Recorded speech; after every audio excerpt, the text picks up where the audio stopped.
obviously a lot more fun. But as I told the guys, I thought the buy-in was clear and obvious from the moment we met, getting ready for Creighton, and just understanding their firepower and how they are just one of the best teams, if not the best offensive team that will play. Not only this year, but maybe even in a career.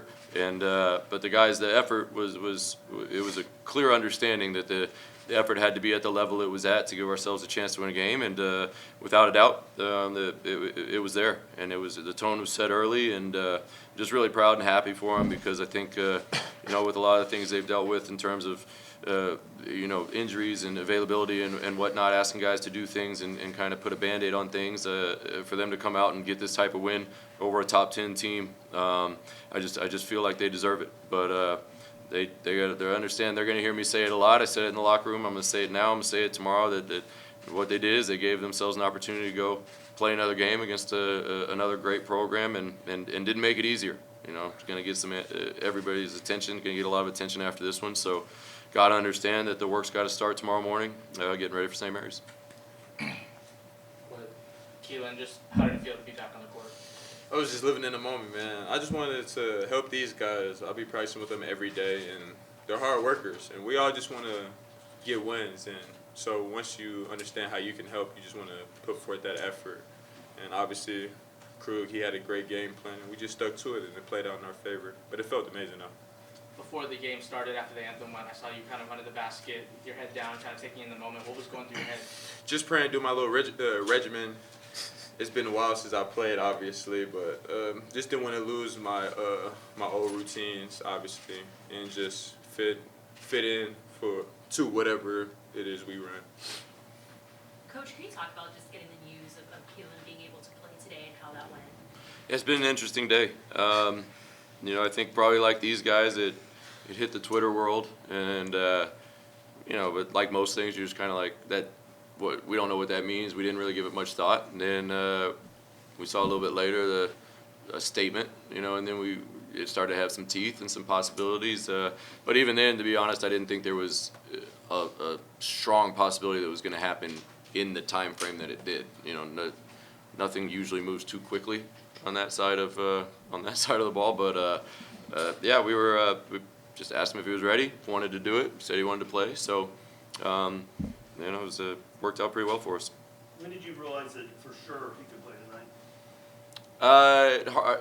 I'd have to look at my phone to be an exact time, but it was somewhere in between what would have been about an hour after pregame meal. Yeah, hour after. So, what time is pregame? I don't know what time it is. Well, 2:10. 2 something. 2:10. Somewhere around. It was about 2. It was about 2. It don't matter. We were just glad to have It it. was afternoon.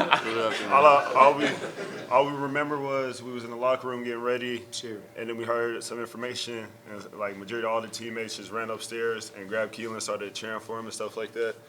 And then next thing you know, he gets on the bus. I get on the bus. He's there before me. He says, "Yeah, I'm playing." So I was like, "Okay, bet."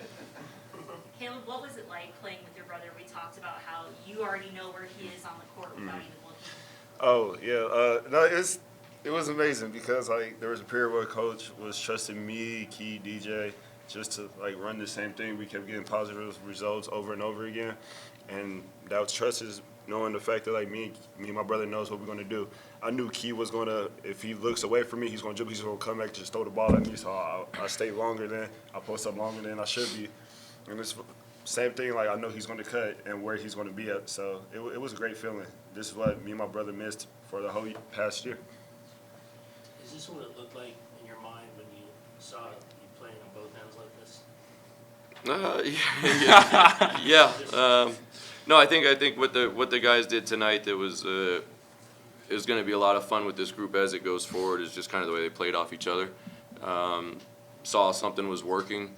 Didn't take it for granted that it was just going to work every single time. Actually still had to work at it and make it work. And the ball screens in the first half for DJ were working really well. The turnout from the post for Kalib in the second half was working really well.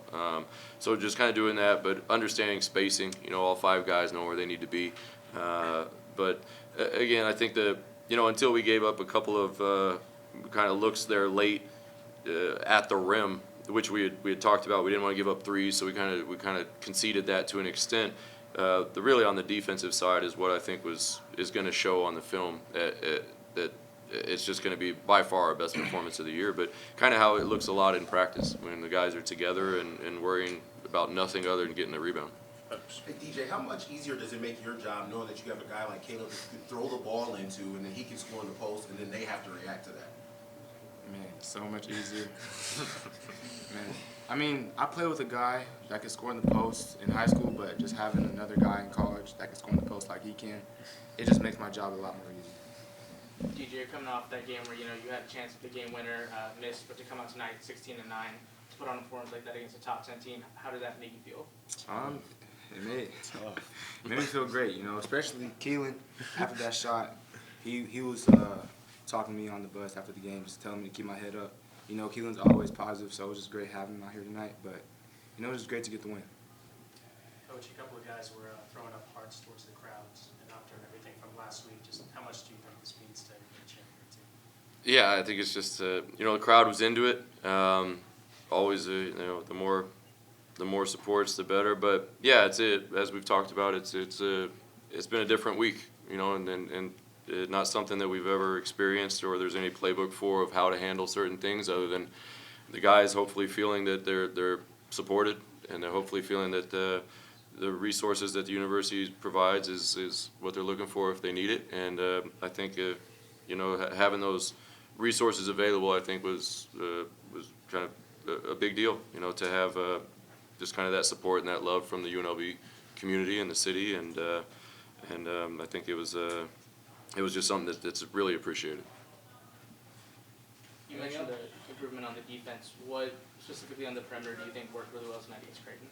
Well, I thought it was one of those things where we just kind of it just seemed to have a little bit when that light bulb goes on, and something works, and then it kind of there's a little more of an understanding. There's a little more they can kind of add as the game goes on, what works for them, how they can take things away, what they can disrupt. And I thought they did an unbelievable job of that tonight because, there were a lot of times where we could have gotten mixed up on switches, but, guys were kind of staying into them pretty well. And I mean, some of the passes that Creighton made there late in the second half where it kind of looked like they're in a crowd and that ball comes out on a rope. It was really impressive, but I thought that second effort, we didn't just stand around and watch the guy shoot it. But the emphasis was clear. We didn't have any leak outs tonight that are going to be terrible to watch on film. The understanding was that, we gotta limit their offensive rebounds and get a good, clean two-handed rebound before the offensive possession starts. And I know a lot of their offensive rebounds actually came on 2 possessions. The majority of their 11. So it clearly kind of hit home. But it's what we need to do going forward. We got to start establishing that and understanding that's what we're gonna have to do. What would be kind of your pitch? Obviously Keylan's situation is still unfortunately kind of fluid. What would be your pitch to expand this to beyond the 14 days, not just for him but for all guys in his situation? I mean, it's kind of like I don't know why they would allow people to play for 2 weeks and then say no. That would be about the most cruel thing you could do. I don't want to give my full opinion on it. Thank you. Appreciate you. Appreciate you.